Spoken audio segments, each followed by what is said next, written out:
Om Vakratunda Mahakaya Suryakoti Samaprabha Nirvignam Kuru Me Deva Sarvakaryeshu Sarvada Saraswati Namastubhyam Varade Kamarupini Vidyarambham Karishyami Siddhir Bhavatu Me Sada Gurur Brahma Gurur Vishnu Gurur Devo Maheshwaraha Gurureva Param Brahma Tasmai Shri Gurave Namaha. Narayana. Hari Om and good evening from Niagara Falls. Happy post-Halloween. Yesterday, Sheila and my cousins, we drove almost an hour to go to a haunted house. And as we were going through this haunted house, there was a lot of themes, like a farm theme and a kid's room theme and so on. And I got forced to be in the front as we're walking through this haunted house. You've all been to such a haunted house before? How many of you have been to such a haunted house? So they have things that, spray out at you, water, and things at your ankles, and people who jump out. And the whole time, and we were there for maybe 90 minutes, I was appreciative of the attention to detail, the smells, the lighting, and so on. But I was not scared at all. And I'm not sharing that I'm this brave person who's not scared of anything. Because I'm scared of Sheila when she wakes up in the morning and comes into the room when I'm washing the dishes. But what the difference is, in this haunted house, I expect all of that to happen. So there's no unknown, so there's no fear. But when you don't expect whatever to happen, this is unknown, so there's fear. You can all relate to that. When you expect whatever to happen, you're not afraid. But when the unexpected happens, it causes fear. Our course, using Upadesha Sara, is to bring insight into our lives of what is going to happen, what we should expect when it comes to our relationship with our body, when it comes to working with people. And the more clear we are about what is expected, the less fear there is. So this is a course in courage and fearlessness. And I'm reminded of a lovely quote by Puja Swami Vivekananda. He shares, "The most uncommon thing in the world is common sense." The most uncommon thing in the world is common sense. Common sense is when you know that this is going to happen and this is not going to happen. In Upadesha Sara, shlokas 1 through 3, Sri Ramana's simple message to all of us is to live selflessly. A selfish person is one who keeps saying, I do, who keeps feeling they're in control, a micromanager. Live selflessly. Shlokas 1 through 3. In Shloka 4, there's a shift in thought. Once I'm living selflessly, there's more space in my life, there's more space in my head. So now I should engage in worship, chanting, and contemplating. Puja, japa, chinta. That's all shared in Shloka 4. In Shloka 5, Sri Ramana shares the trajectory for worship. Where one begins, where one should end. We begin worship with an actual murti, an icon, and the trajectory of that is to worship or serve not a murti only, but manava. That is people, animals, stones. That we should serve the whole multiverse. So that's the trajectory for worship. In Shloka 6, Sri Ramana shares the trajectory for chanting. How this has been put together is really lovely, but it requires constant reflection to see all of these dots being connected. So in Shloka 6, the trajectory for chanting is you start with singing. Singing should then lead you to loud chanting, should lead you to quiet chanting, should lead you to silent chanting. All of that is shared in Shloka 6. You all remember this, yes? Shloka 6, okay. In Shloka 7, the trajectory for contemplating is shared. So if you're following along, 5 was the trajectory for worship, 6 was the trajectory for chanting, 7 is the trajectory for contemplating. And here, we begin contemplation in a distracted way, but this should evolve to contemplating in a focused way. We study that ghee, which is like a river. Remember your raw also. So that was shared in 7. And then what we just studied, the trajectory for our focused contemplation will begin with contemplating in separation. The meditator and the meditated. The ego and the self. Okay, there's a separation. And the evolution of this is to contemplate with unity, where the meditator and the meditated are one, where the ego merges with the self. So these are all the dots that we've seen and the lines that are connecting the dots so that we see this big picture, this long-term thinking. And if we go from living selflessly to contemplating on unity, what will our experience be? This is shared in Shloka 9. Our next verse. Bhava shunya sad, bhava sustitihi. Bhava shunya sad, bhava sustitihi. Bhavana balad, bhaktiruttama.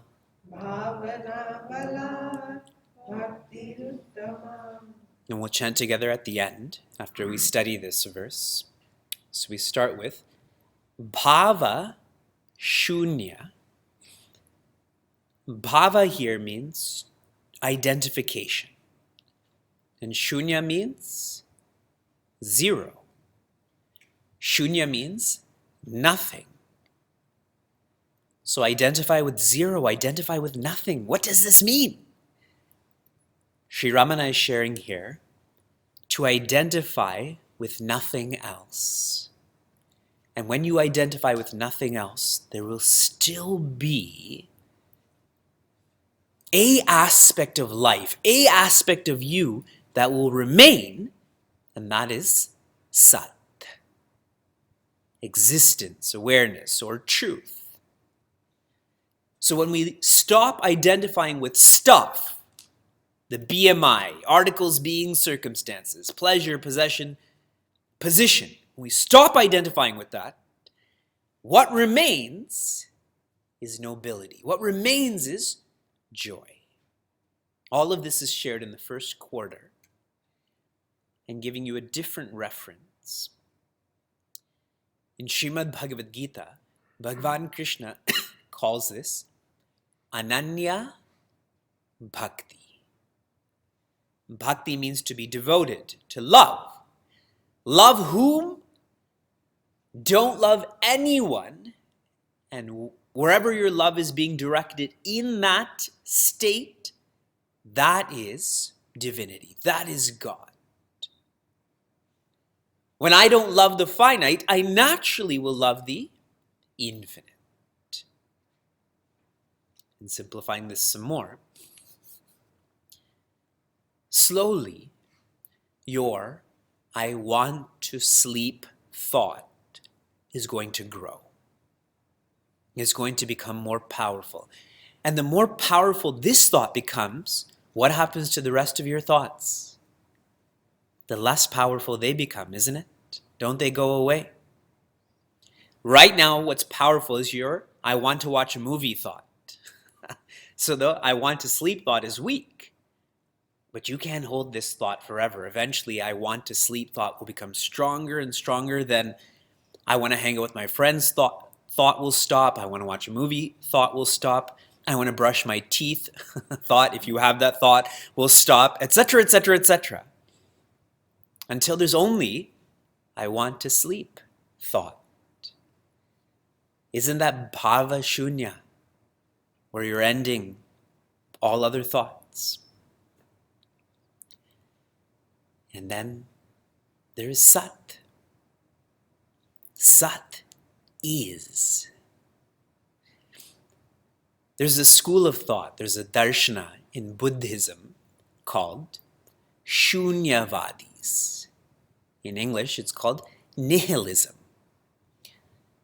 And these seekers feel that the highest, the absolute, is nothingness. You can't go deeper than that. And they'll even pick up on verses like this by Sri Ramana that says, identify with nothingness. If there's nothingness, you have to know there's nothingness, correct? If you don't know it, how do you know there's nothingness?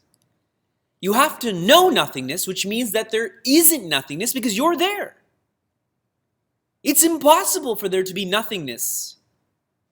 Even for non-existence to be, non-existence has to exist, correct? So don't get lost in this identify with nothingness. Sat, or existence, is beyond descriptions of nothingness or isness. This is the truth. Bhava sustitihi. Bhava again means identification. Su means well. Stitihi means established. Like stita prajna lakshanas. Like the one who's abiding in wisdom, the one who's abiding in joy. This sustitihi, abiding, comes from having clarity about the path, like we just reviewed, clarity about what you're not. So you start to have conviction about what you are, and the expression of conviction is confidence. Clarity, conviction, confidence. This sustitihi, I'm confidently Brahman. We are shyly Brahman right now, isn't it? Who are you? I think I'm Brahman. Can you tell me about that? Can you remind me about that? But confidently, like Sri Ramakrishna, where he says to Swami Vivekananda, I see God more clearly than I see you.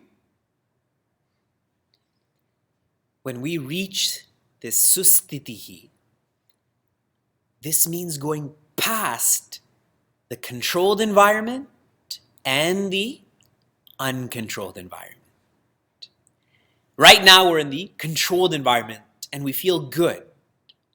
And when we get to the uncontrolled environment, we have to work so hard to keep that feeling. But for someone who's abiding, what control, what uncontrolled environment is there?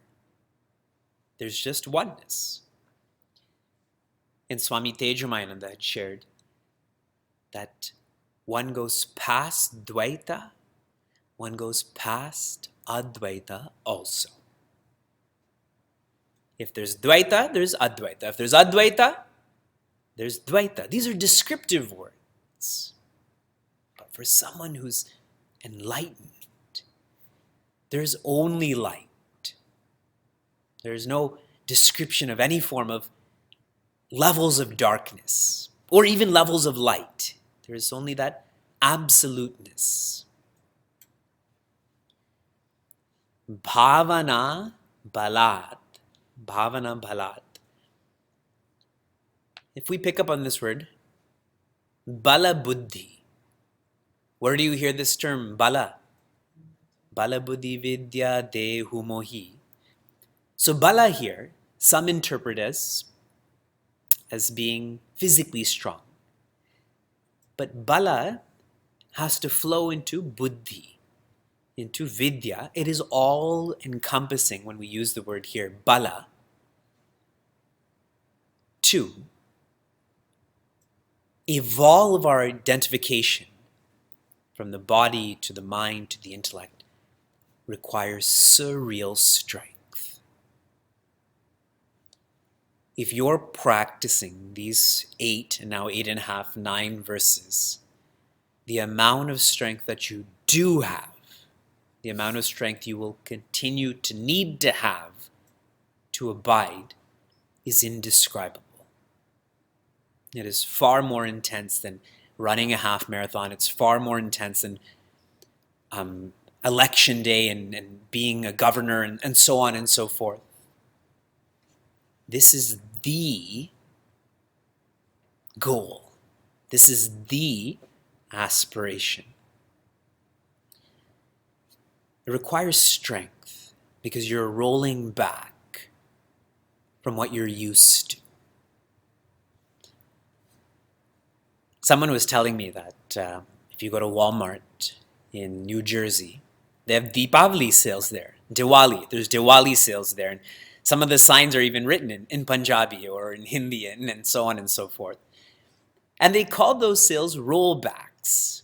This is the rollback days at Walmart.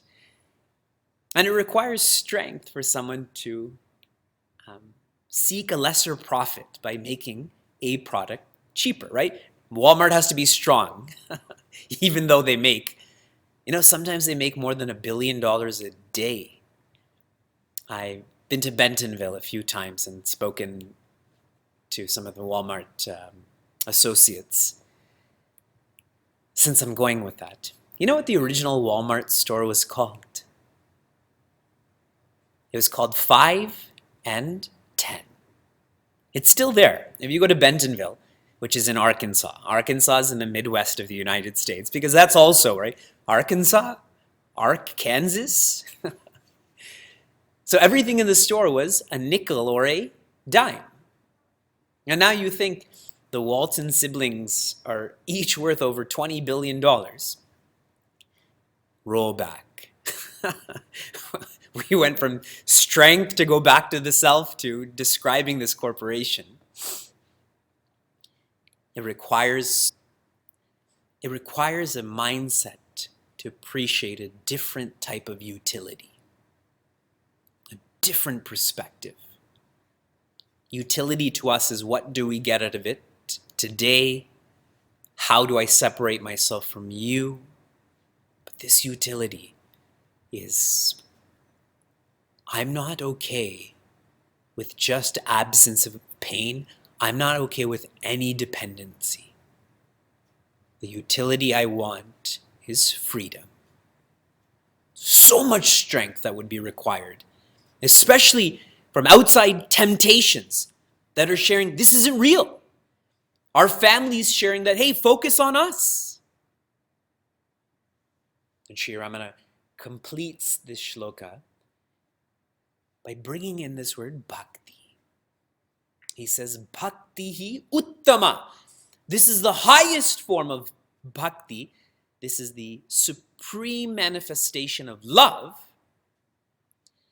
And what we had learned about this is that the purpose of bhakti is for there to be no bhakti. The purpose of love is for there to be no love. Because even love implies some trace of separation. That I love my wife, I love my son, I love my body. Who's the one who's loving? This bhakti erases bhakti, and love is such a lovely verb. But an even more lovely or accurate verb is not love, but be. And this is where I've thought so much about inspired love. And in a poetic way, it should end there, right? Inspired love. And then what's this be? Really, that's an even more refined verb, is to be. And it is most natural. So here, Sri Ramana's bhakti, he's saying for someone who is engaged in this identification, their identification ends. There is only being.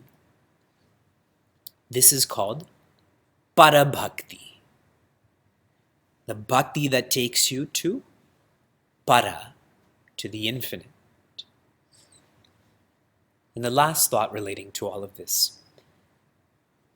When we were studying this shloka, Swami Tejamayana shared so much about our own self-effort, so much about hard work, smart work. And he also shared, you have to allow this to happen. You have to allow this to happen. Why I bring this up particularly is because it requires that different mindset that I don't control my whole journey. I can work, I can and should work hard and smart, and then I have to let go.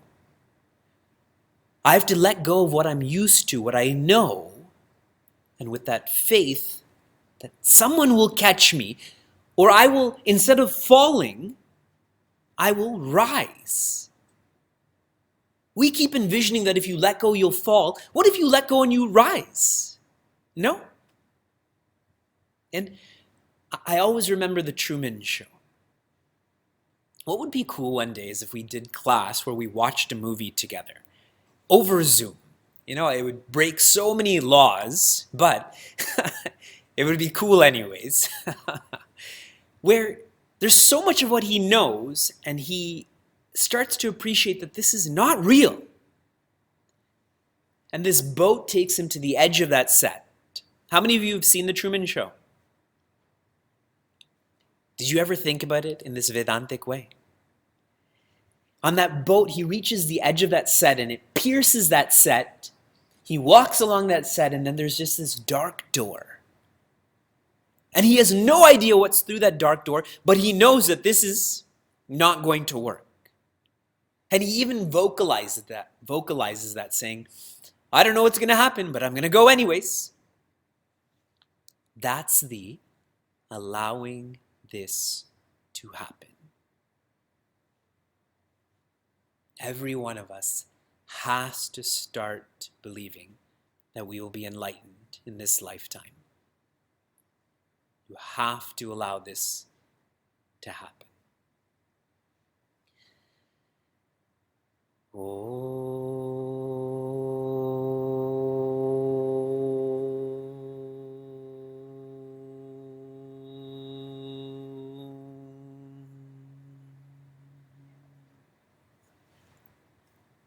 Narayan.